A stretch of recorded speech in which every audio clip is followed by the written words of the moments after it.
সিরাজগঞ্জের নিজ গ্রামে দাফন করা হয়েছে দুর্বৃত্তের ছুরিকাঘাতে নিহত ঢাকা বিশ্ববিদ্যালয়ের শিক্ষার্থী ও ছাত্রদল নেতা শাহরিয়ার আলম শাম্যের মরদেহ। রাত 10:15টার দিকে সরাতৈল কবরস্থানে তার মরদেহ দাফন করা হয়।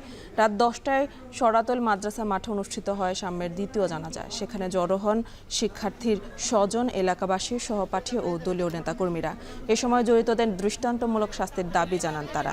পরে সরাতৈল কবরস্থানে দাফন করা হয় শাম্যের মরদেহ। গেল মঙ্গলবার রাতে রাজধানীর সোহরাওয়ার্দী উদ্যানে দুর্বৃত্তের ছুরিকাঘাতে নিহত হয় শাহরিয়ার আলম শাম্য।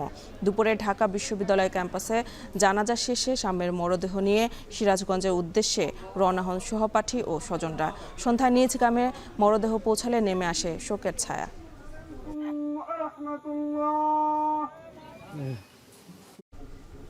এদিকে শাম্য হত্যার ঘটনায় গ্রেফতার মাদারীপুরের তামিম হাওলাদারের বাড়িতে অগ্নিসংযোগ করেছে বিক্ষুব্ধরা। বুধবার সন্ধ্যায় মাদারীপুরের ঝৌদি ইউনিয়নের ব্রাহ্মদী এলাকায় এ ঘটনা ঘটে।